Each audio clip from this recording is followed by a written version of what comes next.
when you are super hyper aware for this period of 90 days, you change automatically. And when you start to feel the benefits, even when it's uncomfortable and forced, it's like, I think I'm going to stick with this. Hey, Laura, glad to have you with me today. Thank you. It's really awesome to spend time with you. Yeah, I'm excited for the conversation because you have been an entrepreneur for a good chunk of your life, and I think you started pretty early. I guess when did you kind of get the bug or dive into the entrepreneurial space? So, I've actually been an entrepreneur for more than half of my life now. I'm about to be 40 in like 2 weeks, and I started the entrepreneurial journey at 19, and now I'm feeling a little old. So there's that. It's like, wow, more than half my life, 2 decades. Damn. Dang, it goes quick, I bet. Oh my God. Just yesterday, I was like dealing with like acne in my very first contract. It's like, what? um, yeah, I've been an entrepreneur for a very long time, and the journey has been up and down and all over the place. It's been a very interesting roller coaster ride. Yeah. So at 19, so what was the business you first started, or what prompted you to do that at 19? I feel like that's not super common, although becoming a little more common these days. I'm excited that it's becoming more common. I tell you Yeah. what, I see all these young people out there. I'm like, you're so much smarter than I was. Oh, I'm so impressed with all the young people today. Said like a true geezer. Wow. So my first company is a marketing company. It's still going. I still own it. And yeah, I actually started it not because I was like, oh boy, I'm 19 and I can't wait to market things. No, I actually discovered that I am highly unemployable. I am a terrible employee because I don't like to follow other people's rules. I like to make the rules, and I like to build machines versus operate them. So, Yeah. um, Do you like to follow your own rules? no, I'm actually terrible at it. Yeah, I So find no, that's I do true not about go to the myself gym as well. consistently. Yeah. Really? Yeah, I feel like a lot of times, if you're in that kind of entrepreneurial seat, you're like, oh, I'm great at creating the systems. But then if you're the one that's like having to go through all the check boxes you try to circumvent and shortcut and you skip steps. I don't know. That's how I operate. So it's pretty terrible. God, I want you to be wrong, but you're not, man. Yeah. Entrepreneurship is definitely for the rebel minded among us. And no, I'm not great at following my own rules unless I passionately really want to do something. Then I'll, outpace everybody. But yeah, I remember that one year back when I was between 18 and 19, where I had 14 jobs in one year, quit half, got fired from the other half. Um, I was like, wow, I don't think this is really for me. Yeah. I don't think unemployment is for me either. So I think I need to do something. And so I started to create a company, and I'm really glad that I did. It was, gosh, probably one of the single most pivotal decisions in my entire life because um, being an entrepreneur, it puts you through the paces, it grows you as a person, whether you want it to or not. You learn more than any school will ever teach you. And you get to do some really cool stuff that you would otherwise probably not get the chance to do. Yeah, yeah, that's a good point. And I know you said I guess you're still involved with that business, but you're not maybe as active. Did you retire from that business, or what happened? Yeah,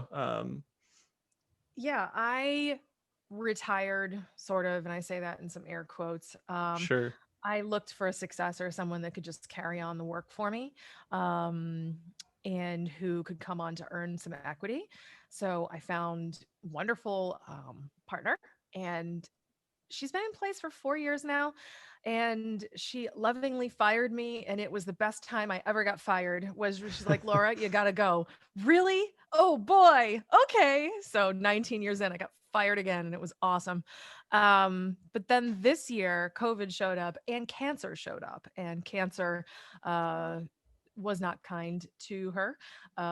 So she had thyroid cancer, and with those two things, she really needed my help. So I kind of had to briefly unretire and help her out and do a lot of things to just kind of help her to recover, focus on her health, things like that. And wow, This year's going down in the books, my friend. It is Yeah, going down in the books. I absolutely. might Yeah, I close think it the is for a chapter lot and of lock it. people. Yeah. But yeah, I'm still involved right now because she's still not 100%, and it's giving me an opportunity to help the company to regain some footing after being solidly punched in the gut. After COVID, a lot of our clients were affected, like restaurants. We served Yep. a lot of restaurants. So That'll uh, hurt. Yeah. yeah, but Yeah. yeah, a lot of our clients are doing well and our business is growing again, which is awesome. But life is what it is. Yeah. Well, I'm kind of curious about, the you getting fired, I guess, or air quotes retiring. Was that planned or did it just kind of happen? Because I think a lot of people listening are business owners, entrepreneurs, and sometimes for a small business, there isn't necessarily a great way to exit. There's maybe not a lot of buyers for those types of businesses. And so I'm just curious around how that evolved. It's a great question. The retirement was very intentional. I retired at 37. Around 32, I was starting to feel very burnt out, kind of crispy around the edges. And I knew that I wanted to get out. I wasn't sure exactly how.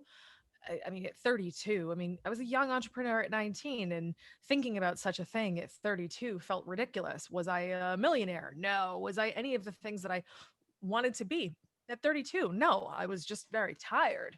And I just kept tossing the question around in my head. What do I do? What do I do? Do I exit? Do I just go get a job? Do I just take a year off and then start another company? Do I sell the company? Do I sell it for parts? Like, what do I do? I actually sat on the question for about a year and chose the strategy of looking for someone that would be able to buy 49% of the company or to earn their way into quote unquote buying Hmm. 49% of the company over time. And looking for that person took me a while, and I actually had a false start. I found someone that I really thought was going to be a great fit. Turns out that was a horrific fit, and that was just tragic. I'm just going to leave it there. But being able to find the next fit, which is Julia, she's my successor. Um, that was definitely a function of people knowing me really well and people knowing her really well. I actually remember the woman that introduced us said to me, You know, you're the only person I ever met that's like you. And I remember you're the only person that ever terrified me the moment I met you. And I'm like, But that's not very nice. She's like, No, no, no. But wait, there's more. I met another woman that terrified me. You got to meet her. She's amazing. Okay. Should I be flattered? It's just because we're both very like intimidating women. We're very sure of ourselves, very accomplished. And we don't like play ball with people that like to make us small or diminish us in any way. And when I met Julia, I I loved her right away. I was like, oh my goodness. And we started out to be friends. And then I'd asked for her help. Hey, can you help me find the right person for this? I, I thought that she'd be great, which is why I asked her to help me find the right person because I wanted to find someone just like her. Um, she looked at it and she thought, I think I'm going to apply for this. I think I might like to do this. So she did, and it's been wonderful. 4 That's years in, and cool. she's my work wife. I love her. Yeah, that's awesome. That's super cool. Yeah, and I think that happens for a lot of people. You're never going to find that right person on the first go around. I shouldn't say never, but You odds could. are I odds are didn't. low. Yeah. Mm. So what did this, retirement look like when she started stepping in, you started stepping out? What happened next? Well, the process of getting me out was I had to run things fully for probably 6 months to 9 months and just let her observe and slowly give her things. The thing about transition of leadership is we firmly, both of us, believe that it's not something where you bring on the new person, shake things up, and start changing things. No, no, no, no, no. You need to sit back and observe, and you need to keep some continuity in place. Otherwise, you upset staff, you upset clients, you terrify vendors. It's just bad, and you don't even realize the implications of the strings you're cutting. So a lot of it was just watching, doing, but also beginning to take on her advice and her input of, okay, well, how would you handle this? Or, hey, I've got this challenge. This is new. How do you think we should handle this? And beginning to just kind of get her in slowly. Every leader has their advantages and their disadvantages, the things they're good at, the things they're not good at. I have weak spots, everybody does. And my weak spots happen to be in operations. And that is one of the major things that I really wanted to bring her on to do. Um, she's just better at it. She's just much, much, much better at it. I'm better at sales. So that's been a weak spot that I've had to help her with. But when it came to the operations, just being able to see where I was falling short made that one of the easiest places for her to begin to take over and to lovingly fire me from stuff. Laura, you're going to ruin this if you don't get your hands off of it. Can I just do it? Yes, you can. Here you go. Get me out of your way. Thank you. Yeah, it's a little scary, but mostly freeing. Yeah, I mean, I had to learn long time ago, like probably 8 or 9 years into the business, I had to learn, and that's when I started hiring people. I had to learn to delegate, and I had to learn quickly. And it was a very important lesson to realize that when you let someone do something their way, the definition of right can vary. It doesn't need to be your way to be right. Is it done? Is it done well? Does it make the other people that are paying you happy? Cool. If it checks the boxes, move on. I find that a lot of people prevent themselves from growing or developing exit strategies because they just insist on micromanaging things, and it has to be done the way they would do it versus the way it could be done and done well. And when I learned that lesson, I was able to give myself probably some of the greatest liberty, is just knowing I hired the right person for the job. You're good at this. It's okay if you do it differently from me. Are you going to get to the end, the finish line? And will you do it well and make people happy? Cool. Have a good time. I don't care. Good. Go with God. Yeah. No, I think that's a huge, lesson. And really all you're looking for is the outcome, right? So does it really Pretty matter much. what path or, how it's done, as long as you get to that same or a very similar outcome. So as you started to back out, and you hit, quote unquote retirement, I guess what was that? What did that look like? You just sitting around on the beach all day, or, yeah, I'm No, curious, no. because a lot of people are striving for retirement, and I don't think it is what they think it is. No, it's not. And I found that out the hard way. So, first of all, I was living in Massachusetts, and one does not sit around on the beaches that much. It's a Yeah. bit nippy. I live on Maui now, and I moved here after I started like working on myself and like kind of like the deafening silence of retiring. There's this thing where like a lot of like older, much older people will retire and then they end up dying shortly thereafter, or they end up having like strokes, which happened to my grandfather because they sit around and there's nothing to do, or you're just so sedentary. I'm I'm always a really active person, a mentally active person. So when I began to really transition out in 2018, I went from working maybe 20 hours a week at the beginning of the year to by the summer working like 5. So I was kind of retired much earlier in the year, but it just took it took the silence actually to be really unpleasant, to wake me up to the fact that retirement is very much not like you ride off into the sunset and everything's great. Oh, and I'm just a millionaire and I'm just going to pet fluffy kitties and travel the world and everything's going to be normal. No, you still have to deal with yourself. And you are still going to think of things in a certain way. And here's the thing that surprised me: you got to deal with the death of the identity you thought you had, Mm-hmm. and your descent from the top of the mountain can be painful and very powerful impact on you. Mine was because I went from CEO of doing important things to CEO of laundry. And it was like, wow, I used to be important and now I feel like a schmuck and like I don't matter anymore. And that's not true, of course, but that's how it felt. And I had to really deal with that. And that was a very, very pivotal. So yeah, I think a lot of people do get their identity wrapped up in what they do. So it sounds like you kind of started down this journey of figuring out like, okay, kind of who am I, or where do I get my importance or value? Is that kind of where you were at? Yeah, it was a time of a lot of reflection, especially because I had all the time in the world to reflect, and I was just left with myself and my thoughts. And I made this unpleasant discovery that I'm sure lots of other people have experienced, but money's nice, accomplishment is nice, awards are nice, but at the end of the day, those things do not give you lasting happiness, they just give you highs. The highs are great. I mean, ask any drug addict, right? Highs are great, but you end up just chasing highs because at some point it always wears off. And I didn't realize it until I got to quote unquote the finish line that all I had ever done was chase highs, but I was actually quite empty inside and there was no real happiness inside of me. Um, I was facing the death of who I thought I was and really just kind of grappling with that and also realizing, oh my gosh, I actually have no idea what happiness really is.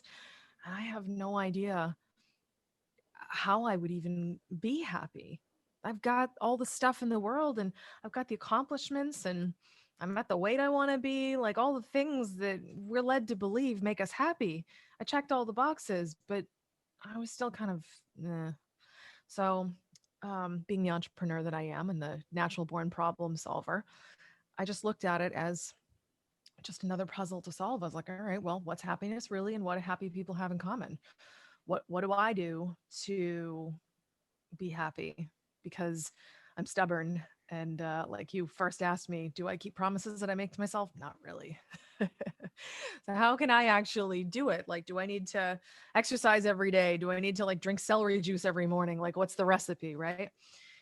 Um, there's a lot of things that I found in my research. I took this on as a big research project and I had loads of time to do it in. So I took a look at what people do and what happy people do and why they do it. Like going to the gym, everybody knows that, like, even if you have like a workout that kicks your butt, you get the endorphins, you get happy from it, right? Mm-hmm, But for it's sure. not the endorphins that give you lasting happiness. It's actually the thing that made you go to the gym in the first place. And that was the kind of like the, oh, that's interesting. I wonder what else is here. So I kept like, pulling on the thread to like unravel the sweater. I wanted to understand, well, why do people do things like yoga? Why do people do things like affirm themselves? Why do people go after their goals? Because these are all things that make people happy. Yeah, go after your goals, affirm yourself, make little gratitude lists, like do all these things. Why do people do that stuff? Is that the source of happiness? Turns out it is.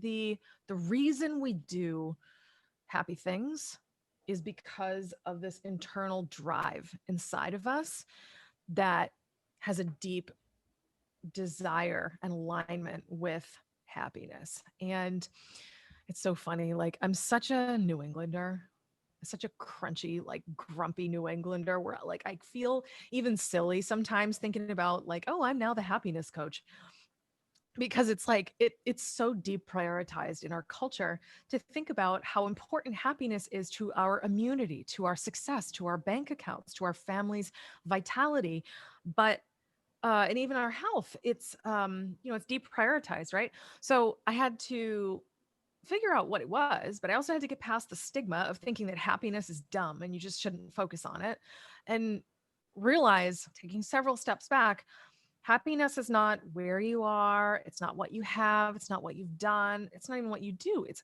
who you are. And that all of the things that are in your life are a product of the way you think. That's it. It's just the way you think. Your thoughts help you to go to the gym or sit on your butt. Your thoughts help you to 16 helpings of cake or perhaps a salad. Your mental habits determine how you feel about yourself and whether or not you're going to go after the stuff you want in life. So that was the real like light bulb moment for me, was figuring out, oh my God, if I can change my thoughts, I can change everything. Like, I don't have to be fighting with my husband anymore. I don't have to be battling health issues from stress. I don't have to be having people treat me like crap. Like, it's all within my control. And I don't need to sit on a meditation pillow. I don't need to be chugging celery juice, which, no offense to anybody, I think is gross, but if you drink it, good for you. Like, Not in that camp. Yeah. yeah, no, I had it once at the assistance of a health coach friend of mine. I'm like, yep, had it once. But I admire her. It's it was crazy just to realize that happiness is something that we are fully 100% in control of, and it is replicable and formulaic. So the nerdy side of me got super excited. I was like, "Ooh, a formula. Yes." I don't I don't need to do like this weird ritualistic stuff. I just need to change my thinking. Of course, the question was, well, how do I do that?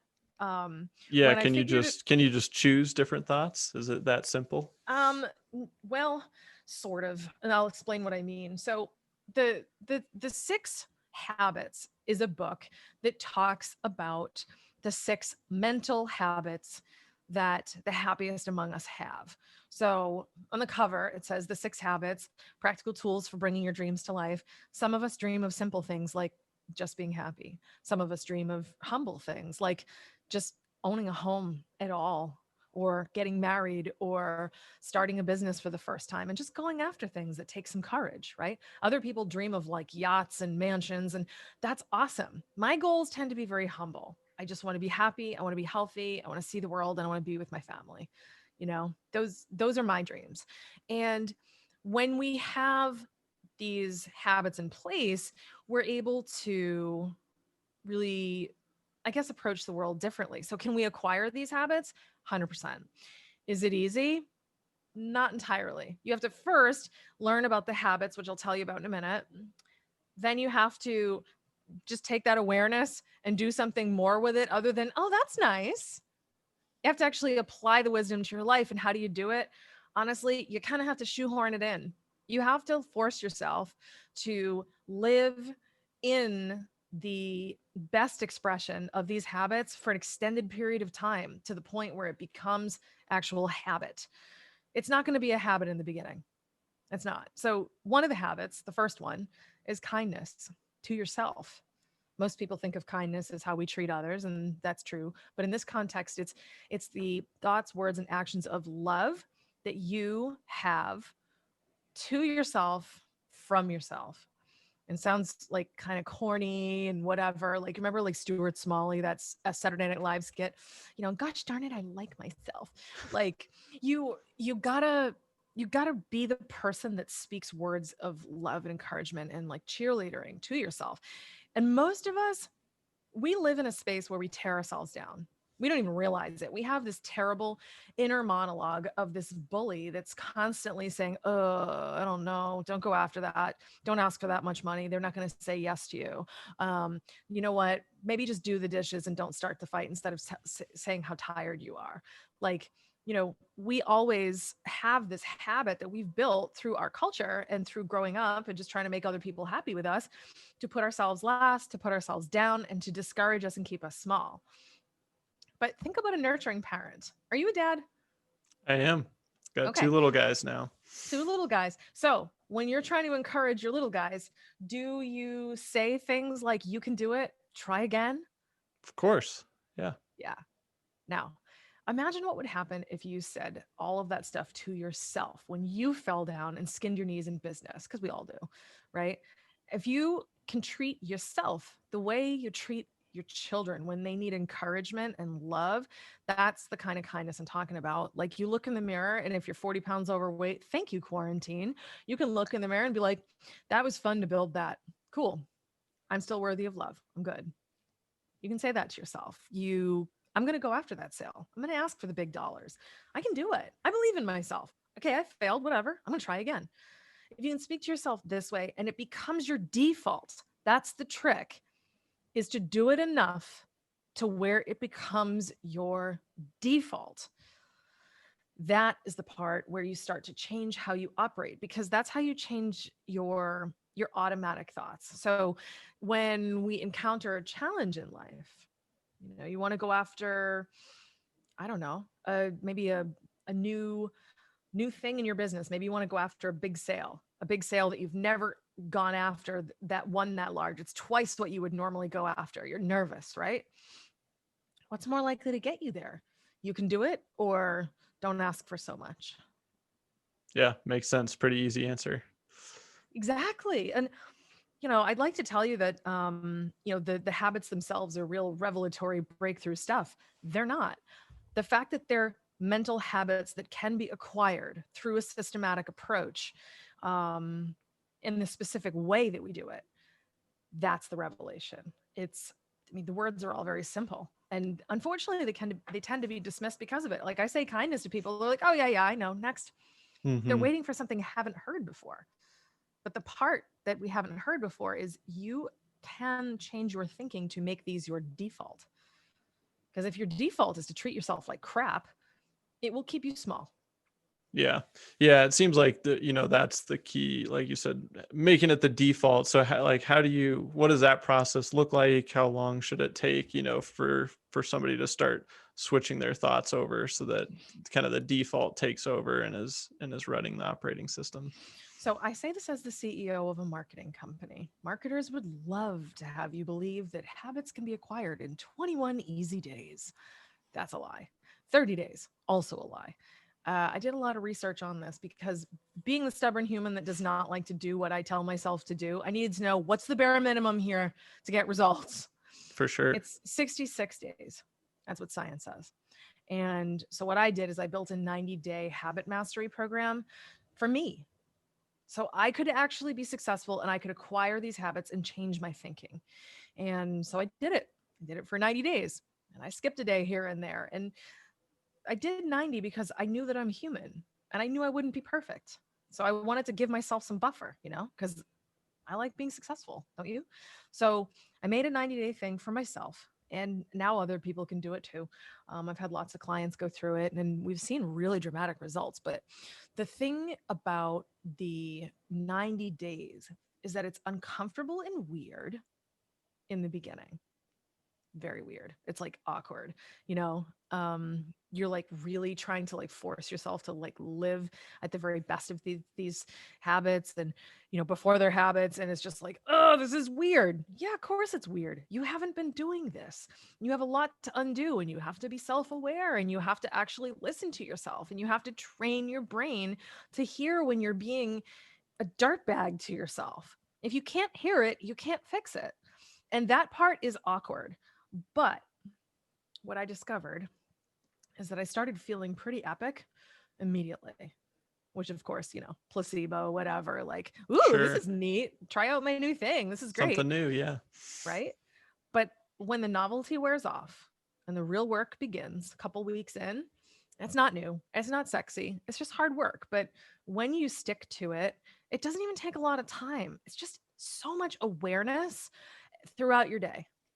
When you are super hyper aware for this period of 90 days, you change automatically. And when you start to feel the benefits, even when it's uncomfortable and forced, it's like, I think I'm going to stick with this.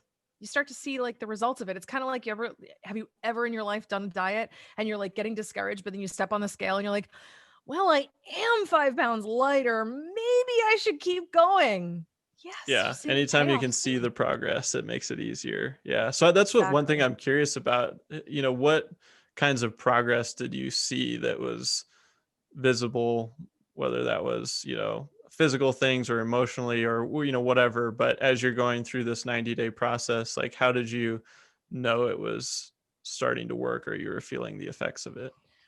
That's a great question. The results really vary per person. Some of my clients have gotten much larger impact, like financially and things like that, and like maritally than I did. The types of results that I really wanted is I wanted to feel differently. My marriage was just not in a good place, and I was newly married just because I was so burnt out. I fully take ownership of that. I was not in a good place, so I was showing up kind of like a jerk. Um, I got the courage to say some things that needed to be said and face my own stuff and apologize for the things that I was doing wrong and really own what I was doing so I could actually bring my best self to the marriage. I healed some relationships that were really kind of fractured and largely, it takes two, right? But largely because I was being stubborn and I just wanted to be right. And I was given the clarity and the wisdom to be able to put that aside and just let the ego just take a break and just really do the right thing. I did actually get some nice financial gains as a result of going after things that probably wouldn't have gone after under normal circumstances. I noticed that I was sleeping better a lot. I had some spiritual breakthroughs, and that was really, really important to me. I've always felt a little spiritually adrift, um, but I started to feel more grounded. I was just prioritizing things differently, and I noticed that other people were giving me really nice feedback and giving me unexpected compliments. Wow, you're so much calmer. What are you doing? And I'm a very high strung person generally. I mean, not anymore, but that's kind of what I was for 30 some odd years. So to receive a compliment that I'm calmer, I'm more Yeah, fun to be around, I'm that was easier a to talk to. tangible difference that you were feeling. Yeah, I was like, oh, you mean I'm less unpleasant to be around? Awesome. Yeah, Sorry. you can relax around me. Great. Yeah. Yeah, yeah, that was a really nice one, but, actually, it was during the 90 days that, my husband and I decided to move to Maui. We were just feeling so high on life, like, he was doing the 90-day program with me, and it was awesome to see his transformation.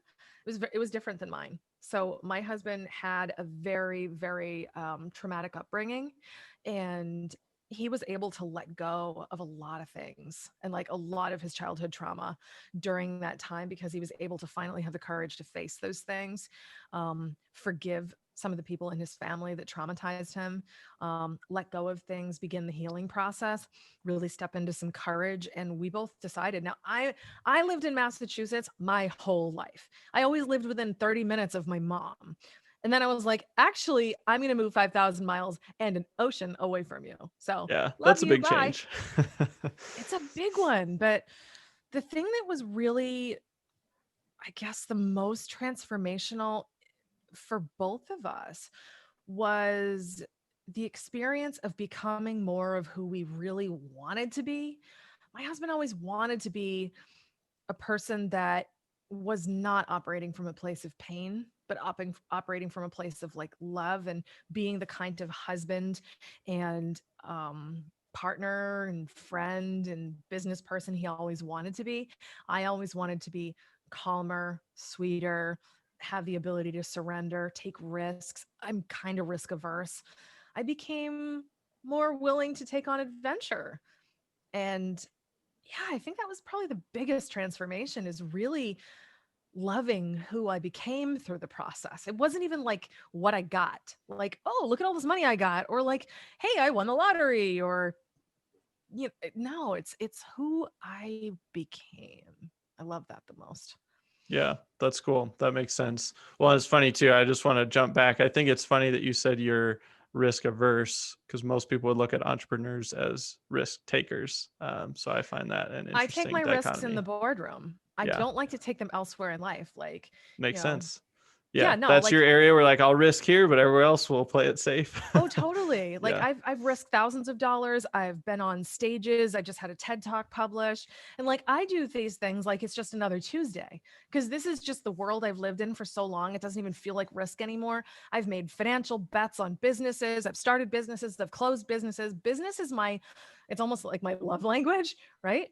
So business is not risky for me. However, you know what is risky for me? Moving away from my mommy. That's a hard one. sure. Yeah, Like going on a crazy, insane hike up a river when I'm not a good swimmer and the waters are rising when it's super dangerous and there's no place to climb. I don't want to do that, but I did it. And like traveling alone to countries where I don't speak the language. I've done that. I went to Costa Rica by myself. I went to Italy by myself. Went to Mexico by myself, and I've done all these things while married, by the way. Um, but these are the types of things that like I want to do.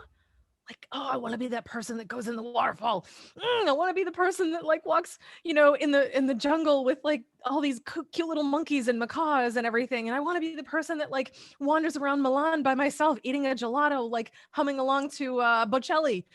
I've done it, right? And these are definitely the products of courage, not absence of fear. Yeah, yeah, that makes sense.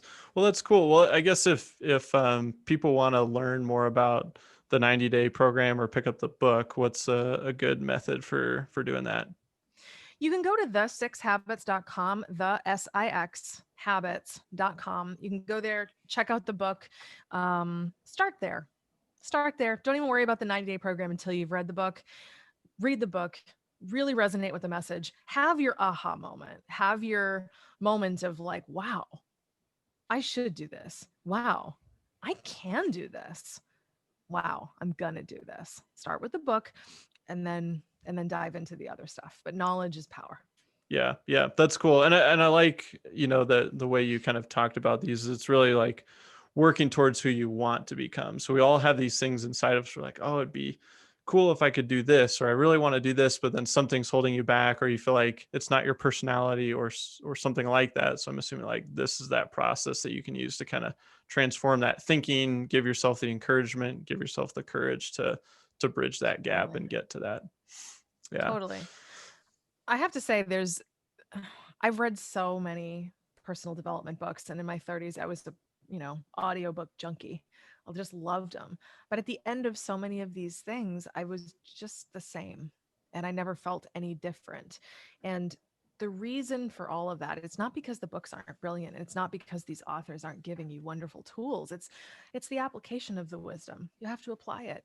So, that's been a big part of the writing of this book, was to write it in such a way that it's loaded with actionable wisdom and like lots of tools that you can put to use right away. Reading the book will not change your life, but actually doing something with the wisdom, even if you only take one of the habits and put that one into practice, just one will change your life massively. Now imagine Cool. what would happen if you did all six. So it's the Yeah, fair application. enough. Yeah, it's always in the execution, That's what I found Isn't too. it I'm a though? big reader and audiobook guy as well. And yeah, I mean, a lot of times you go through them and you're like, awesome, and then you just move on to the next one. And if you don't actually do anything with it, it never does anything for you. So I think that's No. good advice. Well, Laura, we have one last segment of the show that we always do with every guest. We call it the Fast Five. So I'm just going to hit you with 5 rapid fire questions, and then we'll wrap All up. right. Sure. First question is, and you can't pick your own book, but what's your favorite business book and why? Business book. I would have to say, um, gosh, there's so many. I love business books. I actually really, really like How to Sell Professional Services, The Sandler Way. Hmm, I'm obsessed with sales and selling, and yeah, they have an approach that makes it methodical, ethical, high integrity, and not creepy. So yeah, that's my cool. favorite one. That's a good one. Cool. All right. Next question. Who is the most inspirational person in your life?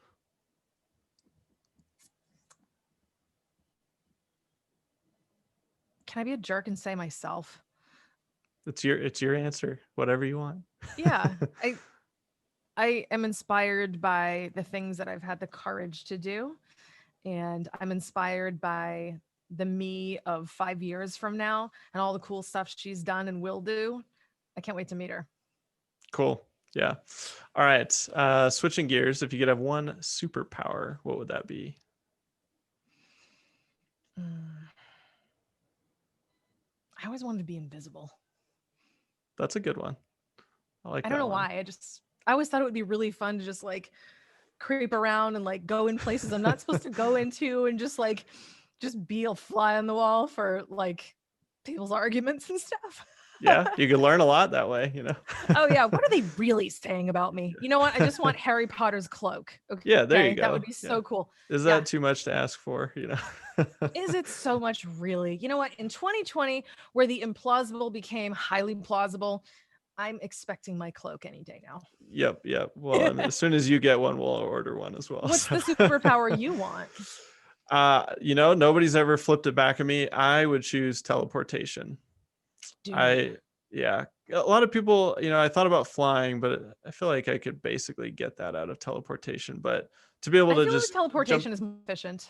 yep, exactly, jump across the world. Um, I'm not a big commute person. I've tried to minimize my commute already, but You won't get windburn that way. yeah, fair enough. But So, what if it's like Star Trek and you don't energize completely perfectly? You're still well, like I'm really assuming this would be pixelated. like perfect teleportation. So, Oh, okay. All right. yeah. I All gotta right. ask. Yeah. Yeah. All right. Next question is describe yourself in 3 words. Passionate, creative, loving. All right. Final question. If you could leave our listeners with one piece of advice, what would that be? Have the courage to do the work on yourself. It's the scariest work you'll ever do, and it can be the most uncomfortable, but it is hands down the most rewarding, the most beneficial. You'll get more juice out of that squeeze than anything else you ever do in your life is to do the work for you. Cool. Cool. Good advice. Well, Laura, thanks so much for joining me today. This was great. Definitely was. Thank you.